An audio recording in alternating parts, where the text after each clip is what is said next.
قرآن حکیم نے بھی سورہ آل عمران کے آخری رکوع میں ذکر کو سب سے پہلے اور سب سے اہم عامل کی حیثیت سے شمار کیا ہے۔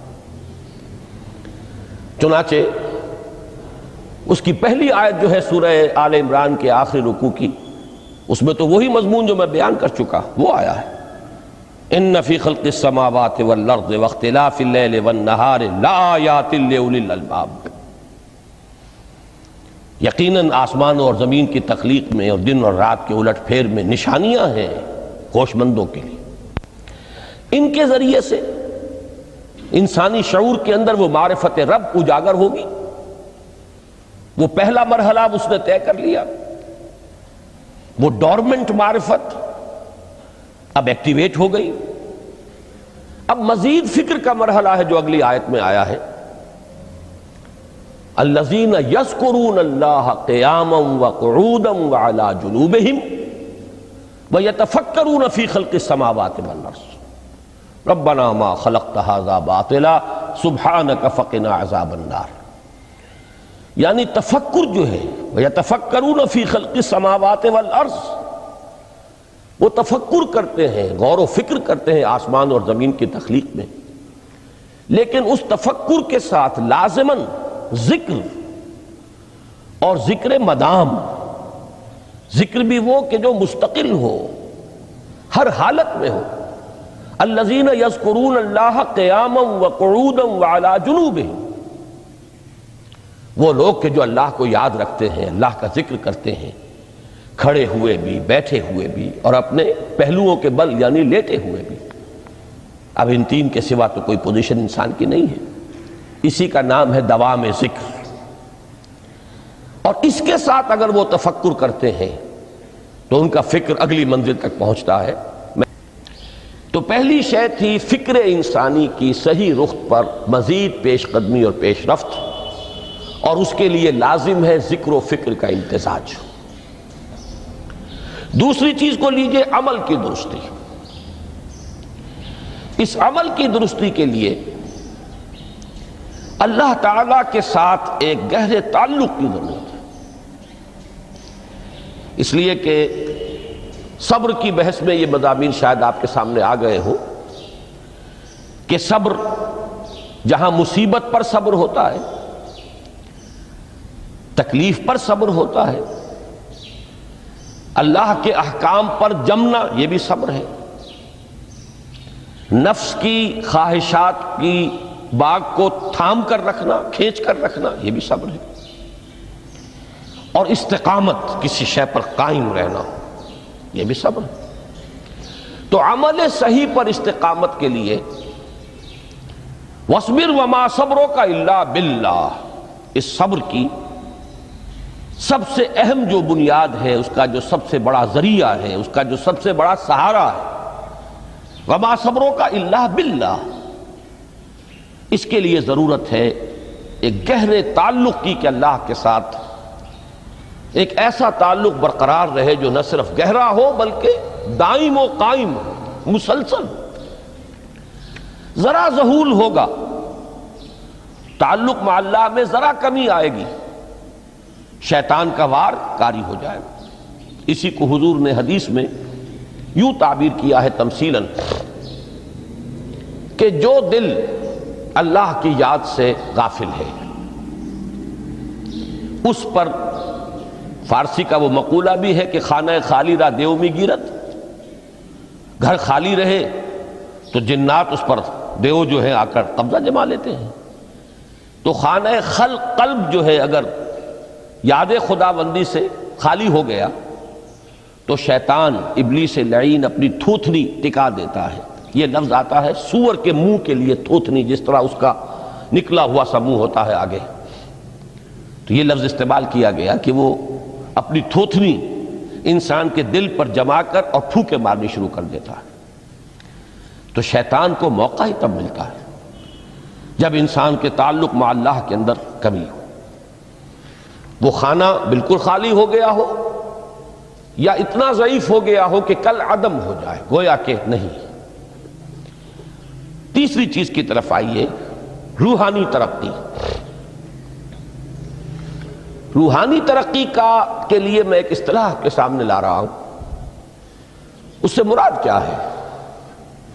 روحانی ترقی کے لیے ہماری دینی اصطلاح ہے تقرب الی اللہ، اللہ سے قریب تر ہوتے چلے جانا۔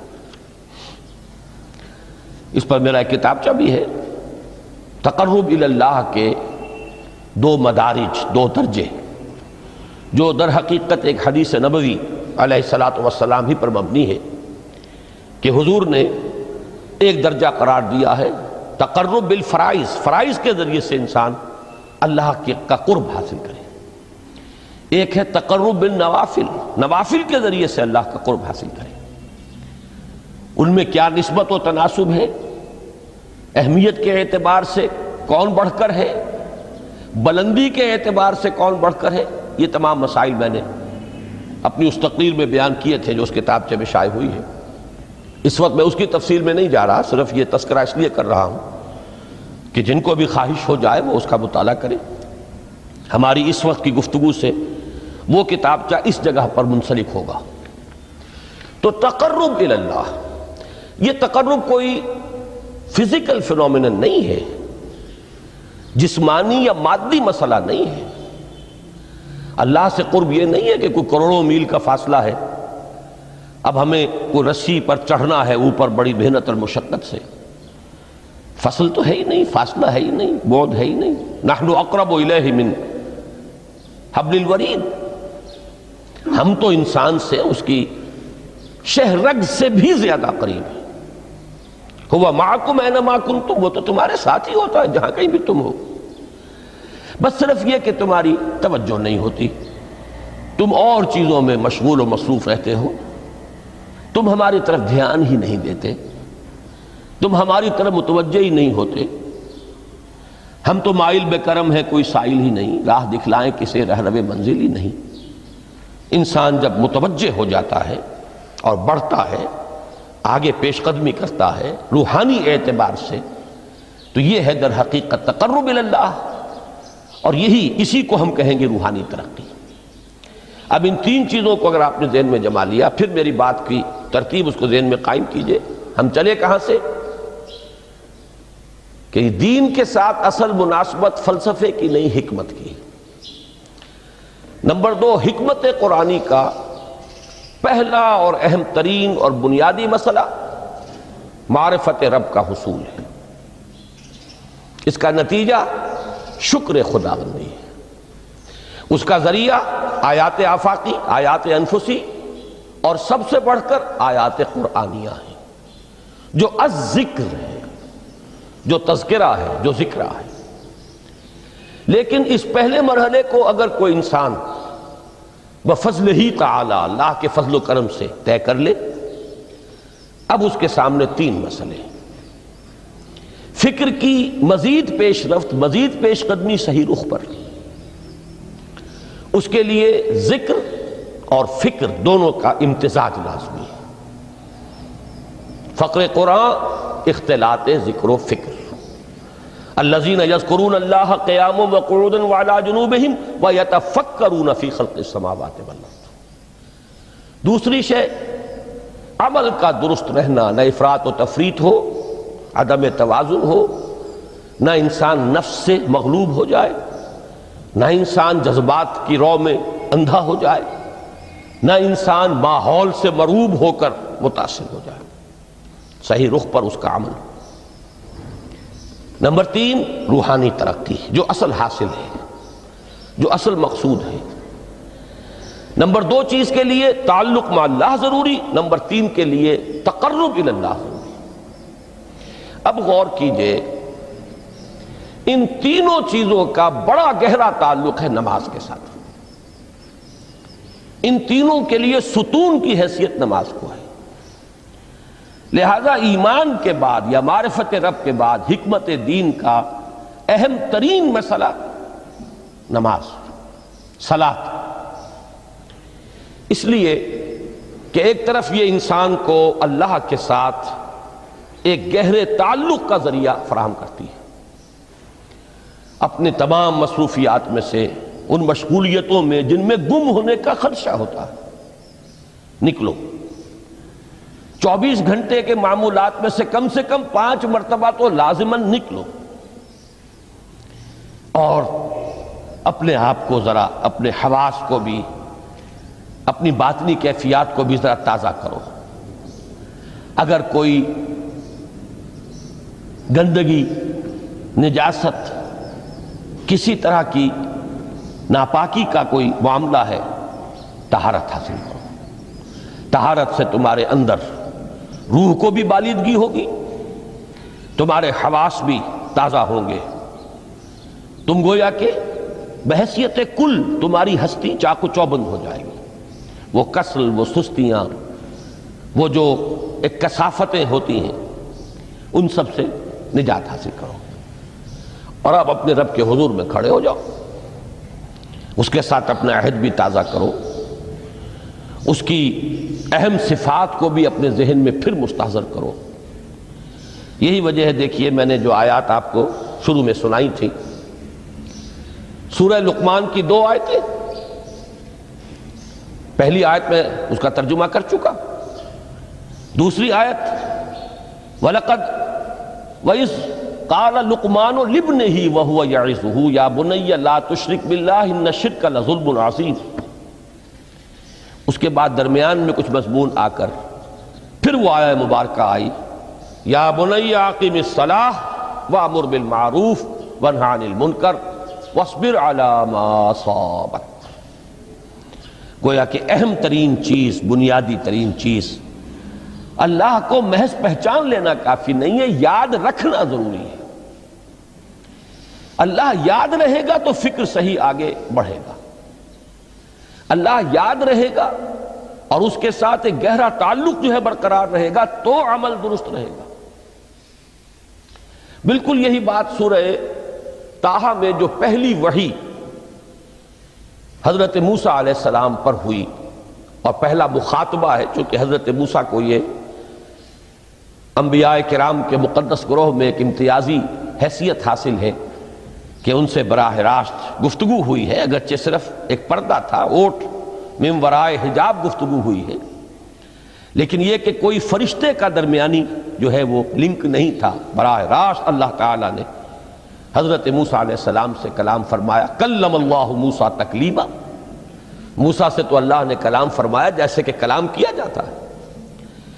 تو پہلا مخاطبہ ہے، یہ پہلا مکالمہ ہے، پہلی وحی کہیے، اسی میں یہ الفاظ بھی موجود ہیں، اننی انا اللہ لا الہ الا انا فاعبدنی واقم الصلاۃ لذکری۔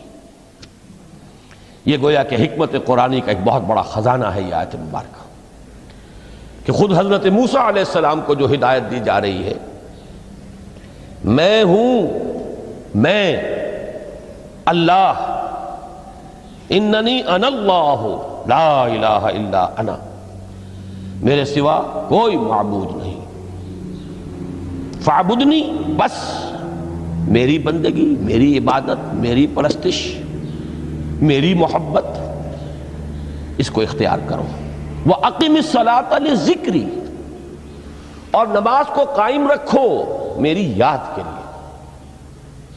بلکہ اسی سلسلہ کلام میں آگے چل کر سورہ طٰہٰ میں آتا ہے، کافی گفت و شنید کے بعد جب حضرت موسیٰ نے کچھ معذرت بھی کی، کچھ دعائیں بھی کی، اللہ نے ایک دعا قبول بھی کی کہ ان کے بھائی کو بھی شریک کر دیا، حضرت ہارون کو بھی۔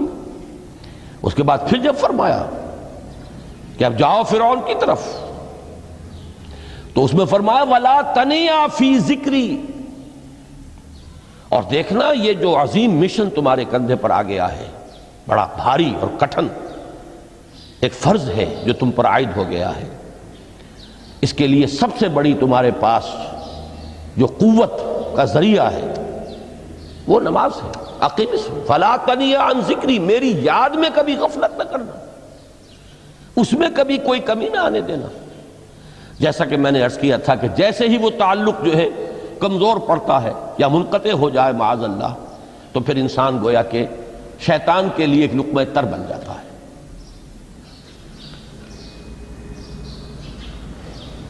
اب آپ غور کیجئے، تیسری شے تقرب الی اللہ، اس کے حوالے سے بھی جو فرائض اور نوافل کی بات ہے اس کو اس وقت ذہن سے نکال کر یہ سمجھیے کہ اس میں نماز کا کیا مقام ہے، اس لیے کہ نماز فرض بھی ہے، نماز نفل بھی ہے، وہ تو ان دونوں میں شریک ہو جائے گی۔ اب اس کو لفظ صلاۃ کے حوالے سے آپ ان دونوں چیزوں کو سمجھیے۔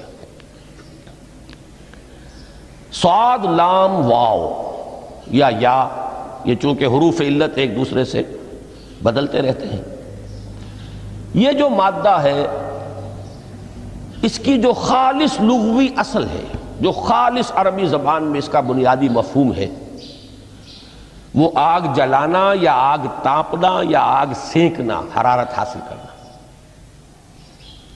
لہذا بار بار آتا ہے جہنم کے ذکر میں، اسلوہا، اب جلو اس میں، تاپو اس کو، یہ سینکے گی تمہیں۔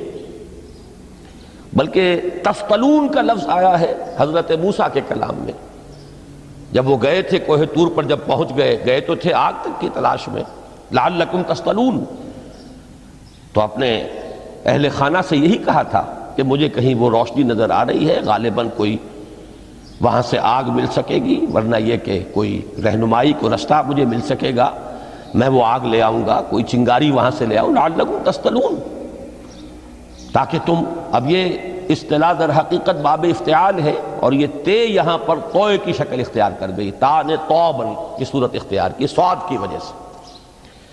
بہرحال اس کا سب سے بنیادی مفہوم جو ہے وہ ہے تاپنا، سکائی حاصل کرنا، حرارت۔ اس کے حوالے سے سمجھ لیجئے کہ سب سے بنیادی تعلق اس کا جو ہے وہ روح کے ساتھ ہے۔ روح میں محبت خداوندی کی آگ اگر ٹھنڈی پڑ گئی ہو، اگر محبت خداوندی کی حرارت میں کمی ہو رہی ہو، تو اس کو اثر نو، جس کو کہ میں آج سوچ رہا تھا تو ایک لفظ ذہن میں آیا کہ جیسے بیٹری اس کو ریچارج کیا جاتا ہے، اسی طریقے سے روح کے اندر محبت خداوندی کی اس حرارت کو اثر نو تازہ کرنا، یہ ہے در حقیقت نماز کا اصل مقصد۔ اس لیے کہ اس لفظ کا بنیادی مفہوم، اصل لغوی مفہوم تو یہ، اگرچہ اس کا سب سے زیادہ کثرت سے جو استعمال ہوتا ہے، اور لفظ صلاۃ جس سے در حقیقت جس تصور پر مبنی ہے وہ ہے اقدام، کسی کی طرف متوجہ ہونا اور پھر دعا۔ صلاۃ کا سب سے قریبی مفہوم لفظی جب بیان کیا جائے گا، اس سے مراد، اس کے معنی، تو دعا اس میں اہم ترین ہے۔ کسی کی طرف توجہ کرنا، مناجات کرنا، گفتگو کرنا، مخاطبہ، مکالمہ، دعا، یہ در حقیقت صلاۃ کا سب سے بڑا اصطلاحی مفہوم ہے۔ لیکن جو اس کا مادہ ہے، صاد لام واو یا صاد لام یا، اس کا اصل مفہوم جو ہے وہ تاپنا، حرارت حاصل کرنا۔ تو ان دونوں کے حوالے سے عرض کر رہا ہوں، وہ تاپنا اور حرارت حاصل کرنا وہ ہے روح کے اعتبار سے۔ وہ جو کہا اقبال نے کہ بجھی عشق کی آگ اندھیر ہے، مسلمان نہیں راہ کا ڈھیر۔ یہ عشق کی آگ جب بجھ جاتی ہے، در حقیقت یہی تو انسان کی روحانی موت ہے۔ جب یہ نہ رہے تو چاہے منطق میں بہت انسان ماہر ہو، مجھے اقبال کا ایک شعر یاد آیا ہے تقابل کرتے ہوئے، ایک انسان محکوم اور ایک انسان حر، آزاد انسان، ان کی نفسیات میں جو بنیادی فرق علامہ اقبال نے مختلف مواقع پر بیان کیے ہیں۔ محکوم ہے بیگانہ اخلاص و مروت، ہر چند کے منطق کی دلیلوں میں ہے چالاک۔ تو منطق کی دلیلوں میں انسان چالاک ہو جائے اور وہ لغت ہائے حجازی کا وہ ایک خزانہ بن جائے، اسے تمام الفاظ کے معنی یاد ہوں، وہ بڑے مسائل فقہ کے اسے ازبر ہوں، جزیات، بے انتہا جزیات جو ہیں وہ مستحضر ہوں، فلسفے کے بڑے بڑے مسئلے اس نے حل کر لیے ہوں، لیکن اگر روح میں وہ اللہ کی محبت کی آگ نہیں ہے، وہ تپش نہیں، بجھی عشق کی آگ اندھیر ہے، مسلمان نہیں راہ کا ڈھیر۔ اسی کے حوالے سے آج مجھے یاد آیا تھا کہ وہ جو بڑی سادہ سی ایک نظم ہے، اللہ تعالیٰ سے دعا، یا رب دل مسلم کو وہ زندہ تمنا دے، اس میں بھی جو الفاظ آئے ہیں جو روح کو گرما دے اور قلب کو تڑپا دے، یہ ہے اصل جو مقصود ہے نماز کا۔ اور یہی وہ چیز ہے جیسا کہ میں نے عرض کیا تھا کہ نگاہوں سے اوجھل، یہ پہلو سامنے ہے ہی نہیں، دوسرا پہلو سامنے ہے اور وہ بھی میرے نزدیک بہت اہم ہے، بہت بنیادی ہے، اس میں کوئی شک نہیں، لیکن یہ ہے بلند ترین منزل کہ تقرب الی اللہ، اس کے لیے در حقیقت یہ کس لیے درکار ہے؟ روح کے اندر عشق کی حرارت اور گرمی تازہ ہو جائے۔ بسا اوقات یہ اندر دب جاتی ہے، جیسے انگارہ ہوتا ہے آگ کا، اس کے اوپر خاک اور راکھ آ جاتی ہے، اندر کچھ ہوتی ہے، آگ دبی ہوئی سمجھ، آگ بجھی ہوئی نہ جان، اس دبی ہوئی آگ کو پھر ایک شعلہ بنانا، پھر اس کے اندر ایک حیات تازہ پیدا کرنا، یہ ہے نماز کا اہم ترین اور بلند ترین مقصد۔ لیکن اس کے ساتھ ہی اس نماز میں ذکر ہونا، اس کا یہ ذکر ہے، اور ذکر کی جب میں فہرست بیان کیا کرتا ہوں بہت سے حضرات کے سامنے ہوگا کہ ذکر کا در حقیقت مفہوم ہے استحضار اللہ فی القلب۔ ہمارے ہاں غلطی سے جو ذرائع ذکر ہیں انہیں ذکر قرار دے دیا گیا ہے۔ نماز ذکر نہیں ہے، نماز ذکر کا ذریعہ ہے۔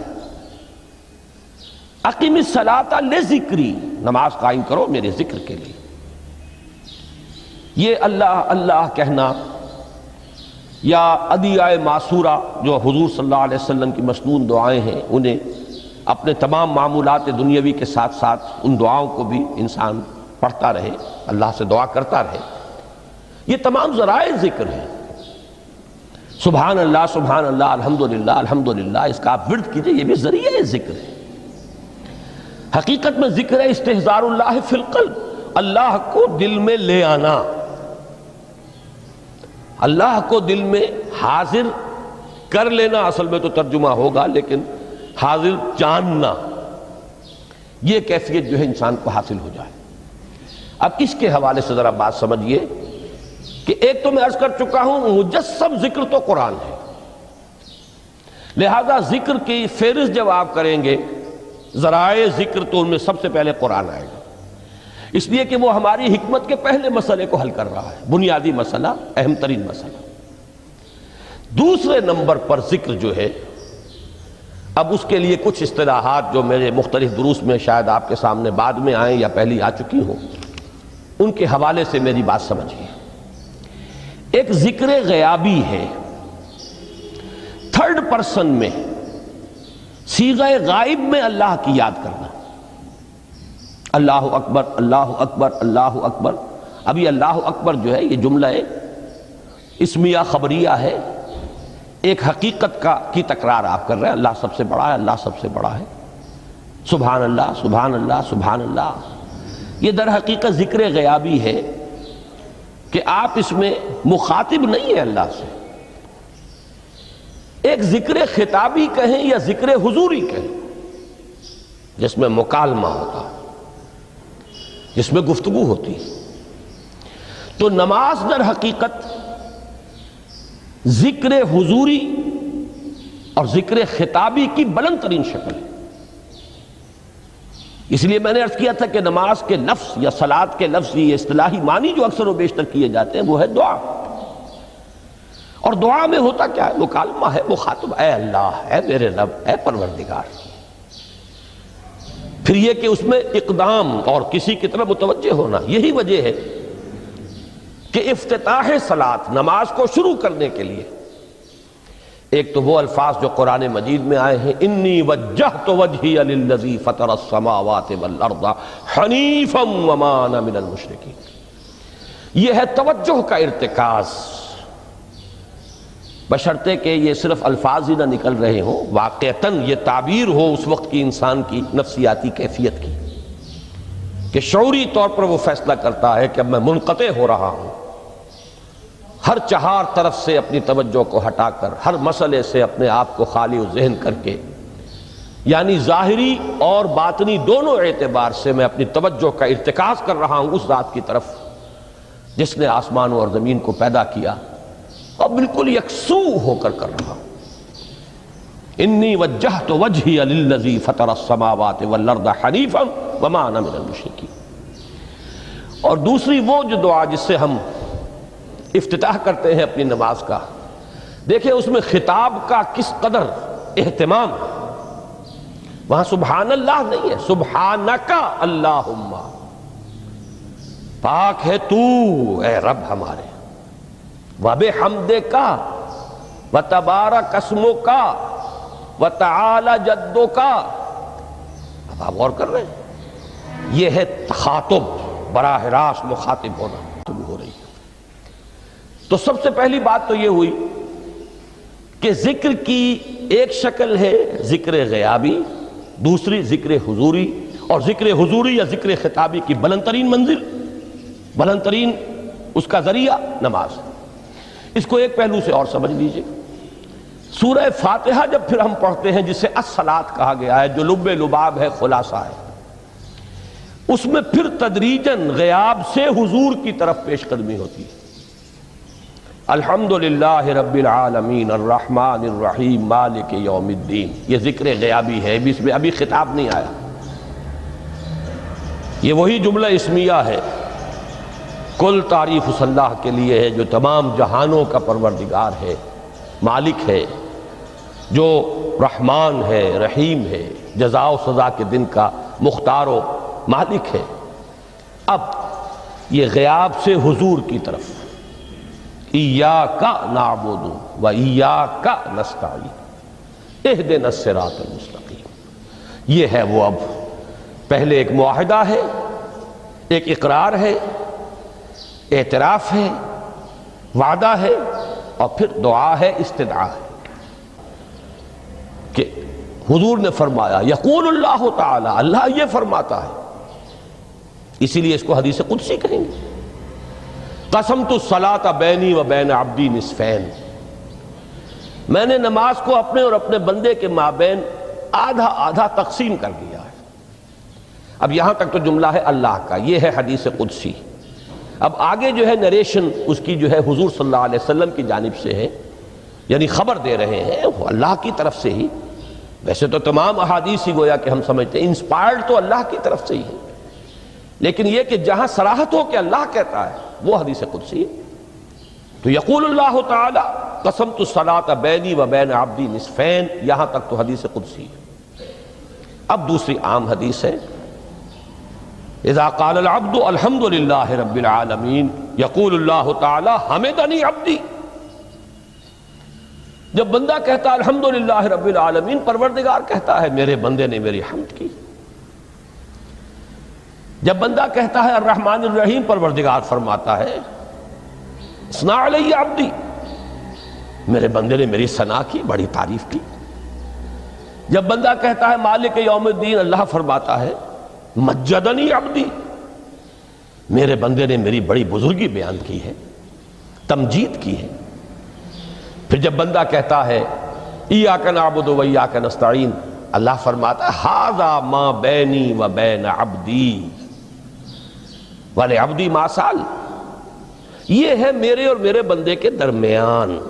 یہ تو معاہدہ ہے نا، معاہدے میں تو دو فریق جکڑے جاتے ہیں، بند جاتے ہیں، یہ میرے اور میرے بندے کے درمیان ہے، اور میرے بندے نے جو طلب کیا میں نے دیا، اس لیے کہ اس میں طلب بھی تو ہے، ایاک نستعین، تیری مدد چاہتے ہیں، یہ طلب ہے۔ اسی کی شرح ہے جو اب آخری تین آیتیں ہیں، پروردگار ہم تیری مدد چاہتے ہیں، پروردگار ہم تیری ہی بندگی کرتے ہیں اور کریں گے، اور تیری ہی مدد چاہتے ہیں، چاہیں گے۔ اگر حال میں اس کا ترجمہ کریں گے زمانہ حال کے اعتبار سے، اس لیے کہ فعل مضارع میں تو دونوں موجود ہیں، شامل ہیں، تو یہ ایک اعتراف ہے، اظہار حال ہے۔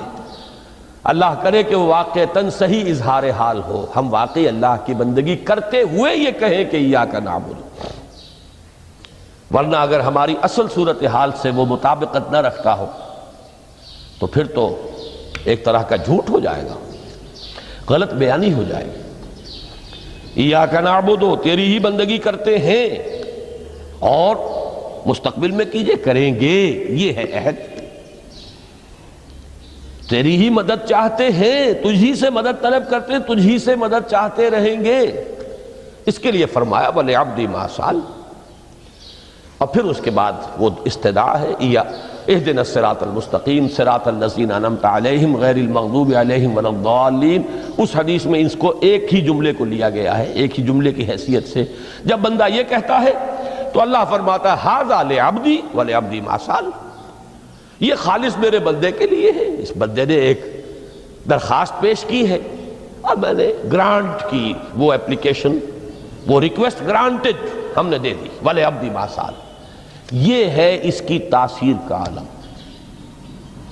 بشرطے کے معاملہ وہ شعور کے ساتھ، بشرطے کے مطابقت ہو ظاہر اور باطن کی، بشرطے کے مطابقت ہو قول اور فعل کی، تو اس کا اتنا اونچا مقام ہے کہ ایک ایک جملہ ادھر ادا ہوا، ادھر اللہ کی طرف سے ریسپانس مل رہی ہے۔ افلاک سے آتا ہے نالوں کا جواب آخر، اٹھتے ہیں حجاب آخر، کرتے ہیں خطاب آخر۔